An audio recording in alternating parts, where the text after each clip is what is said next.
Coordinator's Corner is presented by JCW's, The Burger Boys, Siegfried and Jensen, helping Utah families for over 30 years, and Smith's, low prices, market fresh.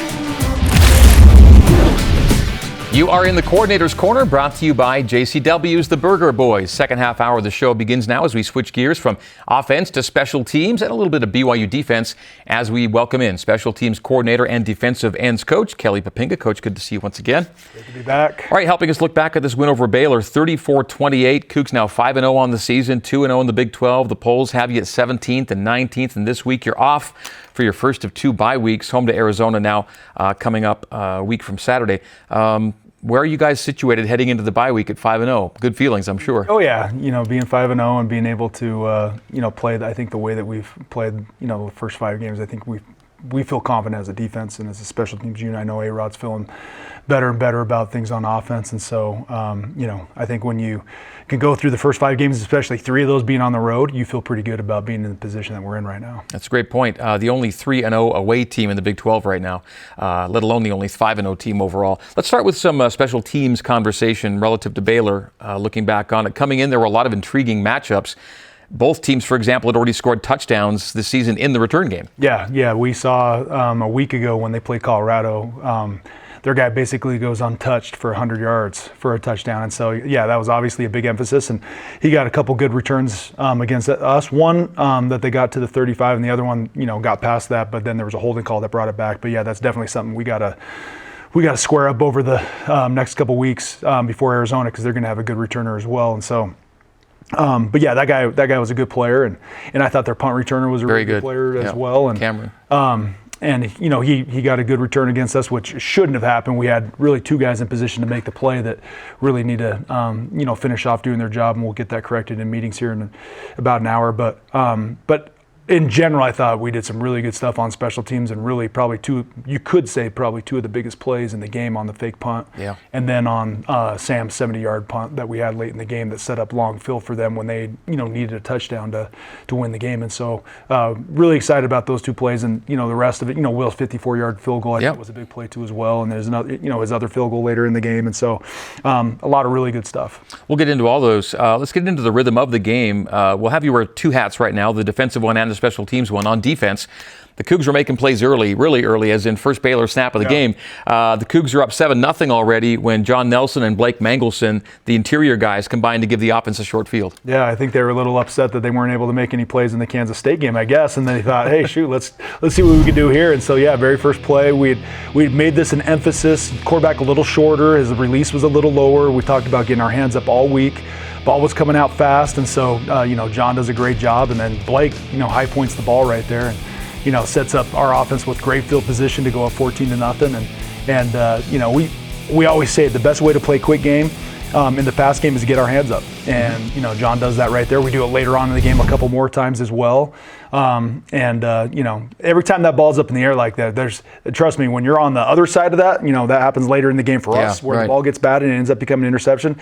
That ball's floating like that. I mean, it's anybody's ball. And so we saw that ball go up, and all of us were just kind of holding our breath for somebody to catch that. And, good for us that Blake came down with that. It was the Manglers. So you set it up 14-0, and then they get to a 4th and 1 in BYU territory on the next drive. Now they're trying to hang in the game. They go for it on 4th, and Isaiah Glasker, a huge TFL to end that Baylor drive. Yeah, that was a massive play, and they were going really fast. They were trying to tempo us right there, and so Coach Hill did a great job of getting the call in that we wanted in the short yardage situation. You guys can see Glasker goes right, through the B gap right there, untouched, and really, really good solid tackle right there where he knocks that guy back, and there's no way that guy can fall forward for a first down. And so huge play to, continue the momentum for us, because who knows what happens right there. They get a first down, and, even if they get 3 points out of that drive, who knows how our offense responds. But man, I think our offense just feeds right off of that momentum. We get that fourth down stop, and then they go right down and score again and go up 21-0. 21-0. If there's one hallmark of the Kalani era,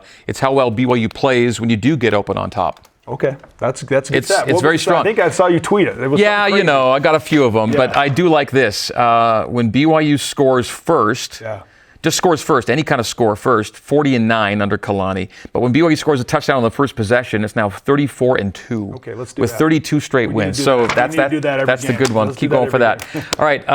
28-7 early in the second. BYU scores its last touchdown to go up 28-7, but it wasn't the last points. You get one final score in the second quarter, and it was 54 yards from Will Ferrin. Yeah. Tied for second longest field goal in BYU football history. It's his career long, and again, gives you a little boost there before the break. Yeah, that was exciting. Will's always asking for the long ones, and so I just said, whatever the situation comes, we'll be ready for it. And so, as you look at this right here, the protection was awesome, and I think that thing would have been good from 65. I mean, he bombed that thing hit the right net. There. And so, great snap, great hold, great protection, and then Will does the rest and gets a great leg on it. I wish he gets that same exact kick later on in the game. Makes it a little less stressful for us. I think he misses a 49-yarder later on in the game, which would have put us up 9. Whatever. I can't be unhappy about a 54-yarder. And I think I've mentioned this before. Our goal is to be 100% inside of 44. That's our goal every single week. So obviously we're going to make every PAT field goal, and then every kick we have inside of 44. I think he's missed one this year. I think his other misses have been outside of that 44-yard range. And so, but yeah, in critical moments, we obviously got to hit those longer field goals. And I'm happy to see Will at the end of a half. I mean, that's multiple times now at the end of a half that Will's done that over and over again. So exciting to see our offense do a 2-minute drill, put us in position to get us points on the board to go into the half. 250-plus yarders for Will now on the season. And these are hard kicks. We saw Baylor's kicker try on 50 and miss it right before halftime. Yeah, and that was, if you look at just the difference of the point swing right there, of us being able to get our 3 and them not getting to get their 3, that could have been the difference in the game. We miss ours, they make theirs. That could have been the 6 points that, send the game into overtime. All right, nice lead at halftime. When we come back, we'll see how the Cougars closed out the win in Waco as we go over the second 30 minutes with Coach Kelly Poppinga. You can get ready for BYU and Arizona next Saturday with BYU Sports Nation Game Day's expanded pregame coverage beginning 2 hours prior to kickoff. That'll be 2 p.m. Eastern, noon Mountain for the pregame, 2 o'clock Mountain kick on BYU TV. When we come back, the Coordinator's Corner continues with Coach Poppinga. Brought to you by JCW's. The Burger Boys back with more right after this.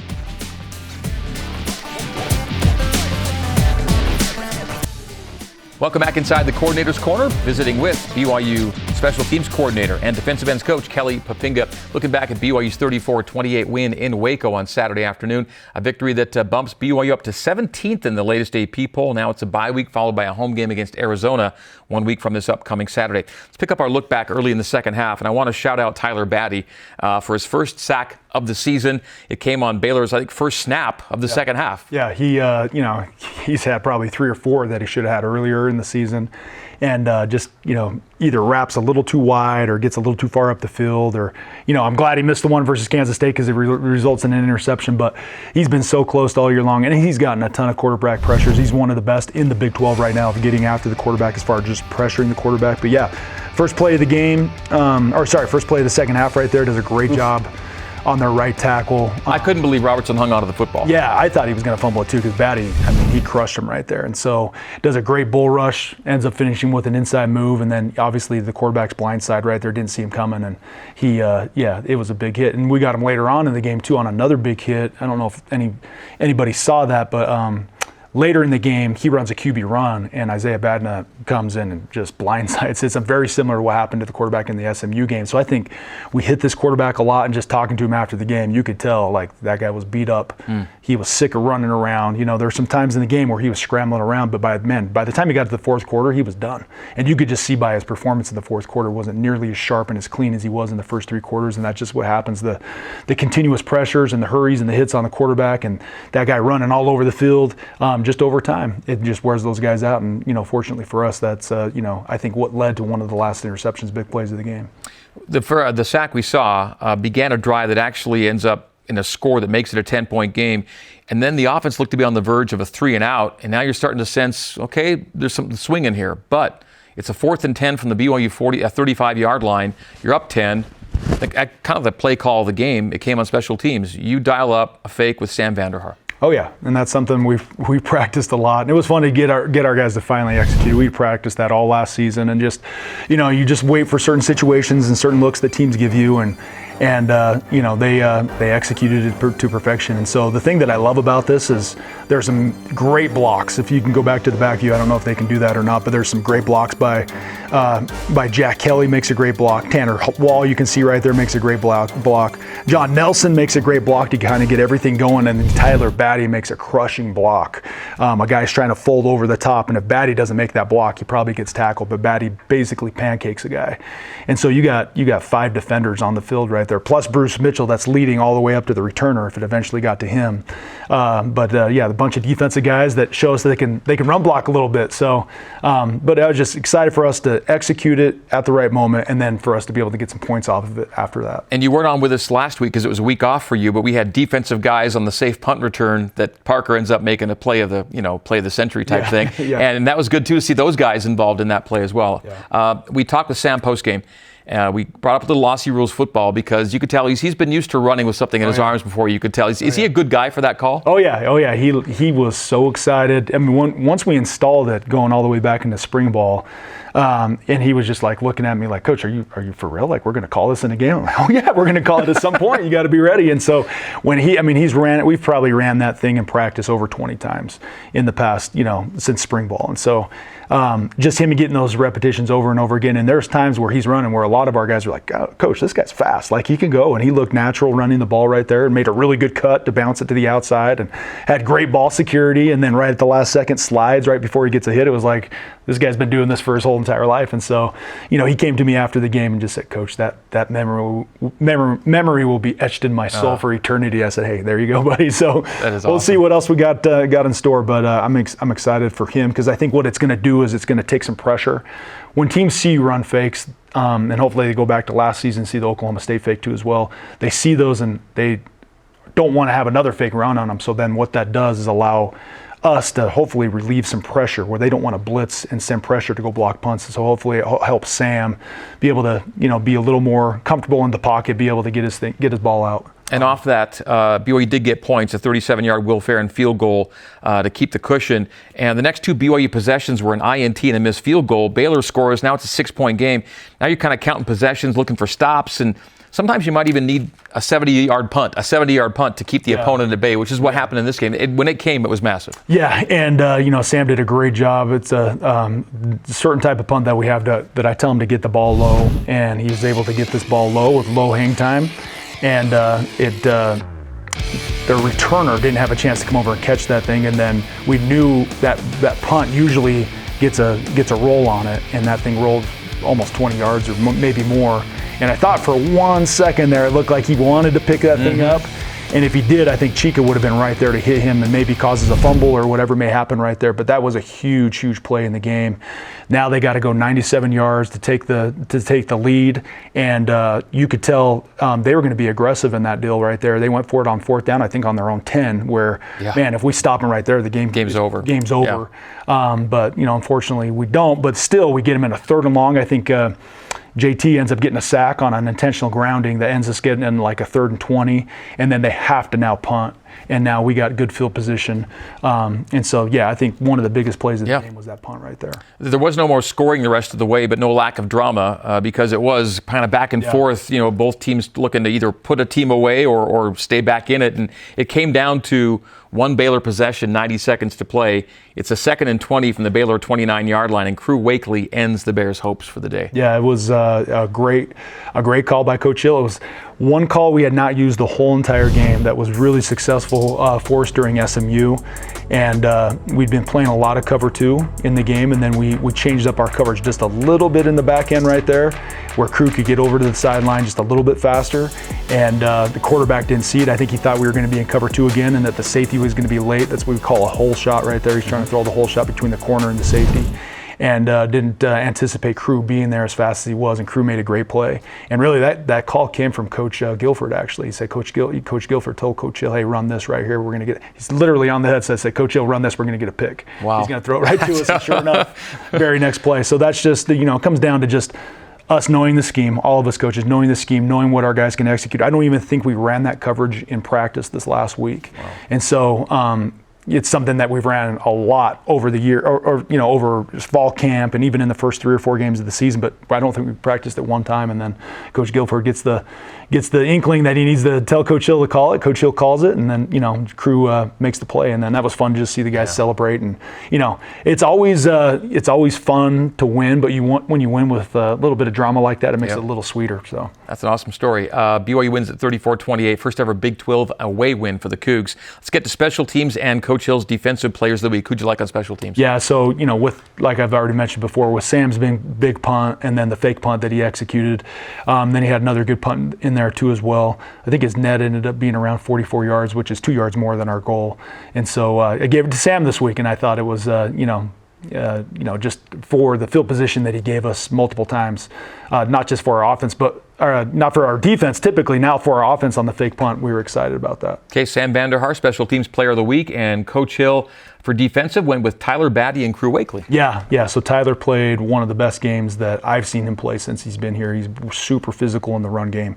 He got after the quarterback. I think we had him for 6 quarterback hurries and hits and plus a sack. And so just all around in the run game and the pass game, Batty played extremely well, very physical. And then Crew was all over the place. He had, I think, 7 tackles, had a sack, gets the interception at the end of the game. And it was his first career sack, by the way. There you go. And it was on a spin. I don't know if anybody saw that or not, but it was like a little spin off of the running back. I'm like, where did you learn that spin move? And he just said, hey, it just came out of nowhere. But super excited just to see our guys execute like that, especially on the road, and to start the way that we started. Obviously, I think we could have finished the game a little bit better, but it was exciting to see our guys go on the road in the day where everybody says we can't play, right? And, I think we just hopefully, shut that down. Put that to bed and just said, hey, listen, we can play anytime, any place, anywhere. When we come in with the right mindset, we come in prepared, I think the right way, we can play at any time. And I was excited to see our guys do that. Now a daytime game coming up with Arizona here in a week and a half. We'll talk about that in a minute. We'll take a break. When we come back, how BYU plans to use that bye week before U of A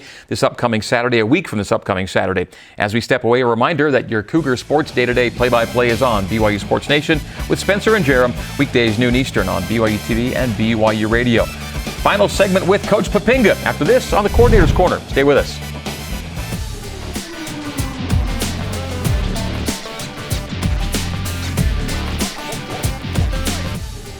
Back in the Coordinator's Corner, brought to you by JCW's. The Burger Boys 17th ranked BYU into its first of 2 bye weeks after a 34-28 win at Baylor on Saturday. That was a daytime win for BYU. Cougs look for another daytime win against Arizona 1 week from this upcoming Saturday. All right, final segment now with Coach Kelly Poppinga, special teams and defensive ends coach. Did you watch Arizona's Saturday night game at Utah when you got back to town? Yeah, I watched a little bit of it. Wanted to get a view of both teams, but especially just seeing Arizona's offense. They got some guys. I think they have a really good run game. I think the quarterback's special. He does some stuff that, a lot of quarterbacks can't do, being able to avoid rush and be able to get out of the pocket and throw the ball. Not a huge scrambler as far as wanting to make plays with his feet down the field. He's getting out of the pocket more to be able to extend the play down the field and throw it more than anything, but he can still run it. And like I said, I think they have 2 really good running backs, and I think, the receiver core I think is really good, have a really good tight end. So, I think the Kansas State game, people look at that game and see the score 42-7. We just watched that game, and I think that game could have gone completely a different way. They have some turnovers, they turn the ball over, and the score becomes a little lopsided. But I think very competitive, especially going into Utah, being able to do what they did in a night game in that atmosphere, be able to play the way they did. It's going to be a challenge. It'll be fun. Okay, less than a minute left, but you're almost at the halfway point of the season. You've already surpassed some preseason odds makers' expectations of your team this year. What does 5-0 mean to you here in the final 30 seconds? Yeah, 5-0 is, I think everybody's saying it. You can't have a chance to go 6-0 unless you're 5-0, right? So that's the best thing about being 5-0 is the opportunity to go 6-0. And so, just happy for our guys. They've earned the right to be in this position they're in. Now we're going to have to earn it again, going through the process of, getting ourselves healthy for this bye week and being able to improve some of the things that we need to work on, and then got to put into work, next week and really next week and have to get ourselves ready for Arizona. Well, I'm so glad the way the special teams in particular have come to the forefront the last couple of weeks. Really fun to see and always good to visit with you, Coach. Yeah, it's great to be here. Thanks, Greg. Thanks for being here. All right, that'll do it for week 6 of the Coordinator's Corner. For coaches Aaron Roderick and Kelly Poppinga and our entire crew, my name is Greg Wrubell. We will see you 1 week from next Monday back on the Coordinator's Corner. Go Cougs!